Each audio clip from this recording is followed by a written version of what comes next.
dirt road too old. Out of nothing, got a deed to the land, but it ain't my ground. This is God's country. We pray for rain and thank Him when it's falling, 'cause it brings a grain. Yeah, guys. A bit of money, we put it back in the plate. I guess that's why they call it God's country. I saw the light in the sunrise, sitting back in the 40 on a muddy riverside, getting baptized in holy water and shine with the dogs running. Saved by the sound of the being found, Dixie whistle in the wind that'll get you heaven bound. The devil went down to Georgia, but he didn't stick around. This is God's country. We turn to dirt and work until the week's done. We take a break and break bread on Sunday, then do it all again, 'cause we're proud to be from God's country. I saw the light in the sunrise, sitting back in the 40 on a muddy riverside, getting baptized in holy water and shine with the dogs running. Saved by the sound of the being found, Dixie whistle in the wind that'll get you heaven bound. The devil went down to Georgia, but he didn't stick around. Oh my God!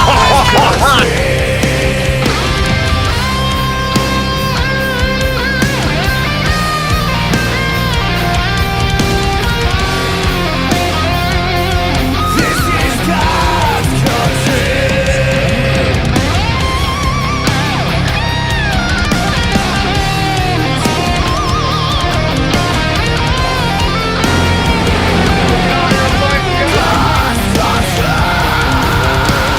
I don't care what my headstone reads or what kind of fine wood box they end up in. When it's my time, leave me 6 feet deep in God's country.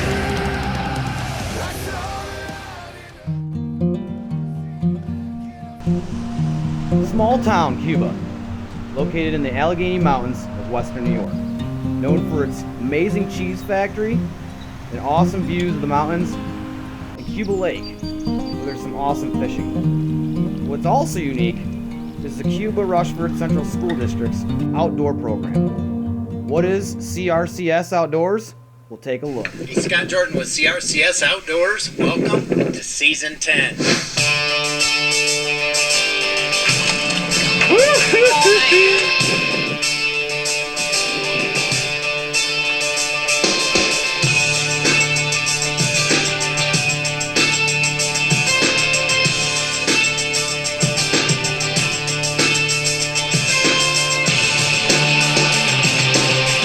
Yeah, Hunter.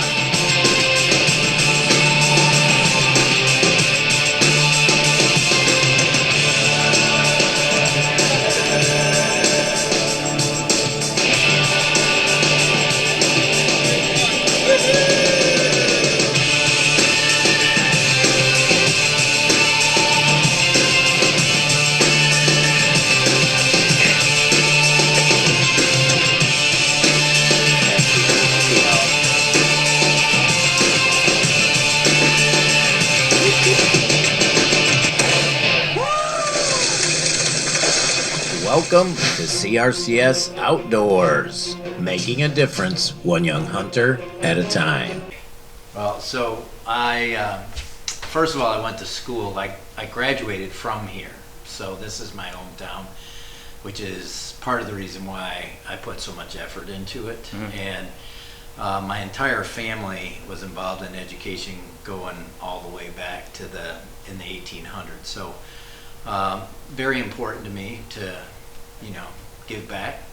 But I mean, as you look at this marlin, this was caught by a gentleman, and it was actually hanging downtown in a shop. And so when you were little and you walked by and you could see something like that, and you're like, well, I'm gonna do something like that someday, you know what I mean? And the crazy thing is that when the gentleman passed away, his wife said, you want to fish? And so I was like, oh, you talking about the marlin? Oh yeah. And so I've got a spot for it, and that's kind of how he got there. But I became a fisheries biologist for the Alaska Department of Fish and Game, and before that I actually was I worked with bald eagles in a hacking program in New York with the Endangered Species Unit. So being a biologist, and I also did a lot with wildlife, and then in 1989 the Exxon Valdez oil spill hit, and that was my district, so I worked with about every animal in the state, and that just eventually led to family wanted me home. So years later I came home, and there's not much call for a sockeye salmon biologist. So the things that I've done with my kids are what scientists do in the field, biologists, both for fisheries and wildlife. And I wanted kids to have an opportunity, and as you know, rural students don't get them. Kids up near Buffalo and Rochester can get internships. We have nothing. So providing them with an avenue that is what they're interested in, and then to have them be able to do and study exactly what they want to study, then they put their heart and soul into it. And so all of the things that you're seeing on our grounds, students helped in that process, but also community members and the like. So a building like this was done in the memory of the Applebee's, and so getting people started with a project like this, like how do you build a log home on your grounds, I certainly know all the shortcuts to be able to do that. And the first thing that we built was the hatchery. So we started Fish and Wildlife in 1993. The hatchery was completed in 96. This was completed in 2000.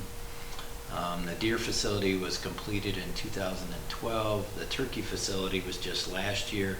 We have a 1 acre pond, and we started with plankton, and then we grew paddlefish. So there's 2 6-footers out there swimming around, which I enjoyed, with the kids, because we actually do scuba diving here also. And then, as you see some of my friends here, we do a thing called the lock-in, where we lock the kids in, middle school kids in overnight, and we actually have done a lot of these mounts in this building during the lock-in. Then we reclaimed the wetlands with the U.S. Fish and Wildlife Service so that I had more breeding grounds for ducks and geese. So I like to think that we produce as many ducks and geese as my students shoot. Then for the rest of the property, we have walking trails and things. It kind of just depends on what the kids are interested in. We raise brook trout. Aside from, we used to do paddlefish, we don't anymore, but we've always raised brook trout, with the idea being, one, it's a state fish, but two, they're pretty weeny. So if we can raise brook trout, we can raise anything. And going from there, then each and every year, like if you look at what we do, I set things up so students can hunt and fish. So, all year long, we're doing adventures that way. And quite a few of them are local. So we do local deer hunts, turkey hunts, goose hunts, duck hunts, that kind of stuff. But then we went international. So this year was supposed to be my 17th year going to New Zealand, taking kids to that. So I've taken 125 kids to New Zealand, hunting red stag. Part of the reason I started that was because of our hunting age here. So the students couldn't hunt a deer here, but I could take them to New Zealand and they could shoot a red stag. So New York has finally just lowered the hunting age to where it should be. Then we've gone to South Africa hunting. We're actually going back to South Africa to work with white rhinos and then do a little hunting. But I also do, once in a while, I'll do a non-hunting or fishing trip. That's hard for me. And we've done Scotland, Ireland, England. We've been to Australia. What else are we working on? Well, we had a trip scheduled for the pyramids, and so we'll be going. We got to go next Easter now, but things like that. And then our fishing trips. I've done Alaska 15 times, and taken students halibut fishing, salmon shark fishing, salmon fishing. So we're always doing opportunities like that. Then in the winter, we either go to Texas to go deer hunting, or we go to Florida and do alligator hunting. and that's a hoot and a half. And then spring is turkey season, so I've been up since 2 this morning, so it's kind of a long day. Taking kids turkey hunting before school, and then, you know, once we get into June, we start doing some Lake Ontario fishing trips, maybe a couple of muskie trips, and so it's kind of never ending. And we'll have to take a look, because over there I actually have, the top one is a turkey capture net, the bottom one is a deer capture net. So right on campus here, we have about 100 acres, 32 of those are enclosed. So we do studies on my deer in the deer facility, but we also have wild deer that we shoot rocket nets over, and we capture them, then we collar them so we can track wild deer. We've done that with turkeys. Amazing. One year we caught 7 jakes, and one of those jakes traveled 7 miles. So, Wow. you know, just things like that where people don't understand how far deer or turkey move. We captured a mother, and she actually had 3 yearling bucks, and we put collars on those bucks, and you do know that deer will kick their males out. And we actually recorded the day that she kicked them out. They went all the way to Friendship, which from here straight line distance is 7 miles.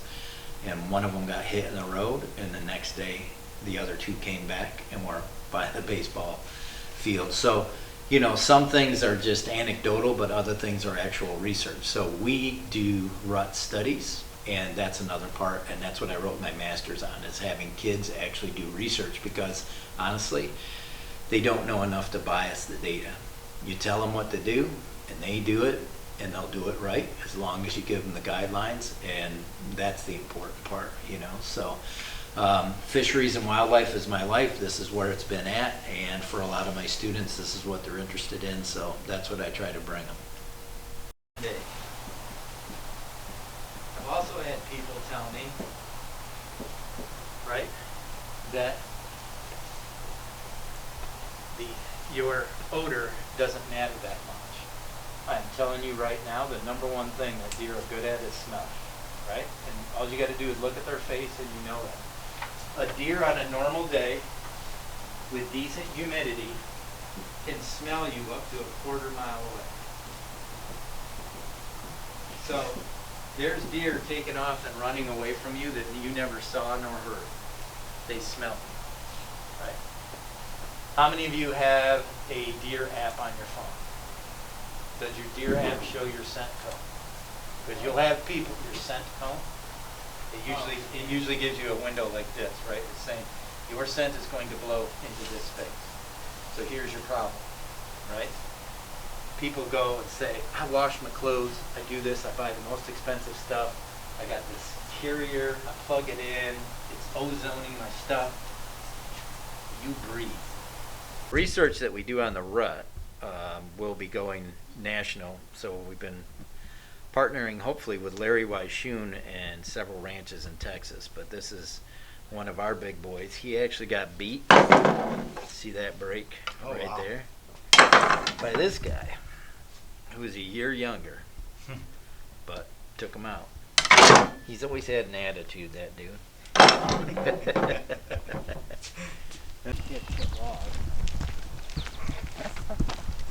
The Benny job? Yeah, that's a Benny job. So, welcome to our park. But kind of like Jurassic Park, you may not see anything. Yeah. Yeah.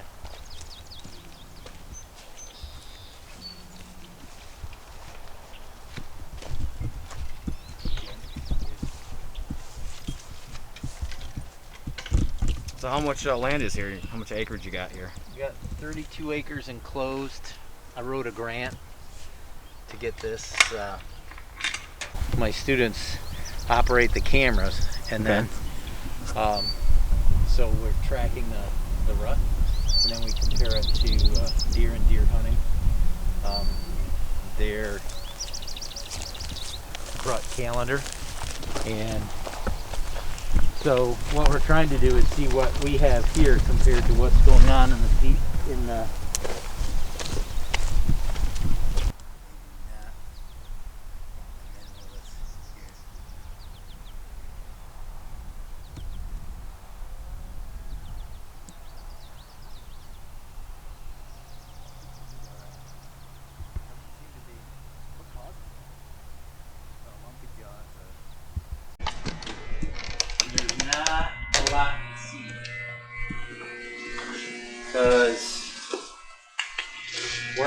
skeleton crew. And these are our resident goldfish, but we usually have like a hellbender in that tank. Bullheads, local fish in these two tanks. Our breeding tanks are downstairs. That's kind of our equipment room.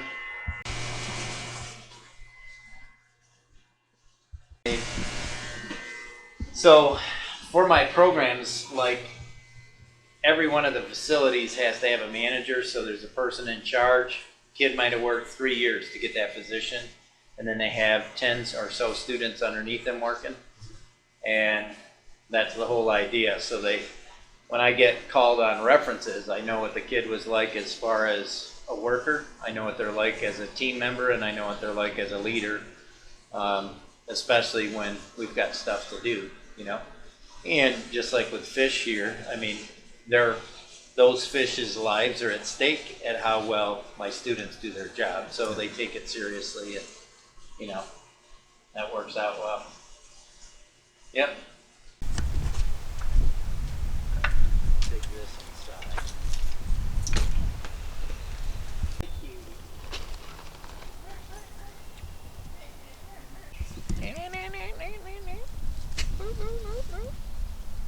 What? What? You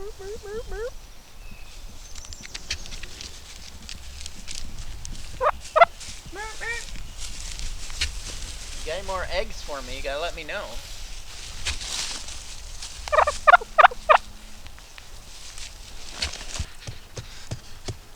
Hi.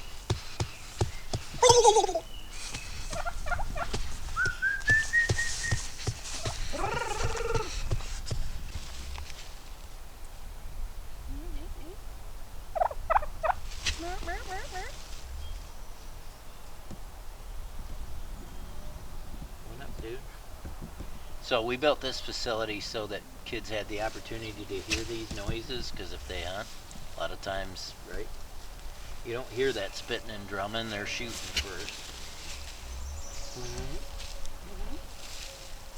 He's not old enough yet to feel it in your chest, you know, he's getting there, but.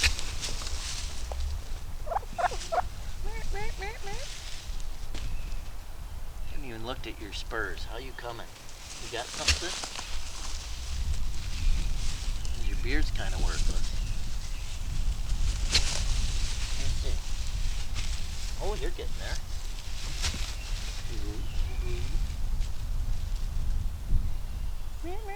I don't know if we talked about, we compete in the Envirothon. I did not know that. Yeah, so one of the proudest things that I do is the Envirothon. So we've got 15 top 10 finishes in New York, and you know, kids get to compete in forestry, soils, aquatics, wildlife, and a current topic that changes every year depending on the state. So that's a huge deal for me, is the kids have to study for that.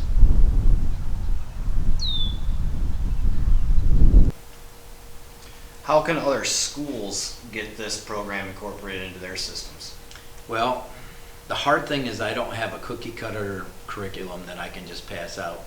One of the things is to, you know, actually get some data back on your region as to what people are interested in. I actually did a survey when I first started, and I said, give me 35 different places on earth you want to go, and give me 35 things that you'd want to do. And number one was go to Alaska. Number two was New Zealand, which at the time there was Lord of the Rings stuff, I'll give you that. And the number one thing was big game hunting, and number two was fishing. So that's pretty much driven me the entire time that I've been teaching, you know. So and kids will come to me. So I had one kid who was just dying to shoot a black bear, and it took us 3 years to get it set up, but we finally went and he got to shoot a bear. And so, you know, kids oftentimes are the driving force, but you've got to have an administration that's going to allow it to happen. So if you don't have support of the principals and the superintendent, it's not happening. And the first thing I hear out of most people's mouths is liability, right? We just, you know, we can't do that. I mean, I had, this month we've had 3 kids running a chainsaw. How many schools would allow that, you know? So we had a windstorm, and you'll see some of the damage that we have around here. So we're still cutting, and we had a building behind us that got partially crushed, so we're fixing. But we're also we do all of our own maintenance, and with this whole last year being COVID, a lot of stuff got neglected, didn't, what I couldn't do, and so it's taken us most of this year to get back up to speed. Yeah. Also, where are some of your students at today as a result of this program? Awesome question. So I've got kids working across the country, and it's amazing. So some of the kids that especially did some of the trapping studies and had that on their resume. So I've got a young man who's actually a biologist in Maine, and he's in charge of moose research. So he's a biologist there. I've got a graduate student right now in Wisconsin that is specializing in waterfowl, but especially wood ducks. I've had kids who are jumping out of helicopters in Wyoming and Colorado, capturing mule deer. I've got a kid who's a bird specialist, and he has been working with endangered birds in Hawaii. I've got a kid right now who's got a degree in fisheries and engineering, so he's going to write his own ticket, and he's in Alaska. I've got another kid in Alaska who's a conservation officer, and let's just say that he's pulling down 6 figures, and he's got 2 planes, and he can go hunting when he wants. So, not everything's about money. There's success in different ways, but some of my kids, like one of them, just got promoted. He is in charge of finance for a lot of the banks in the eastern U.S., and so he just was featured on Times Square, so some of those things, they're important too. My goal was not to just get everybody into fish and wildlife, but if they're educated about it, then they are going to vote the right way, and they're going to support us, and then hunting and fishing will be here to stay.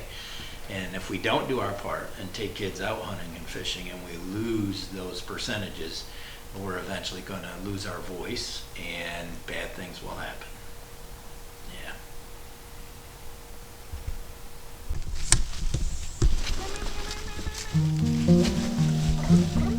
Come here. Come up here. They do not have it. Their favorite thing is a banana. Really? Yeah.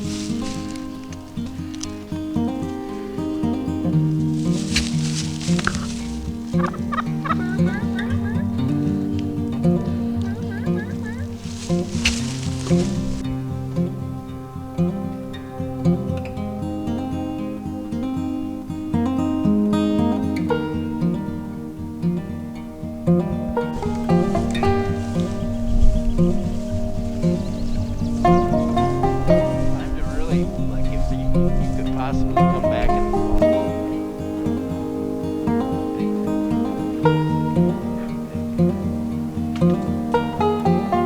That's why fishing's fun, depending on where you go fishing. You don't know how big.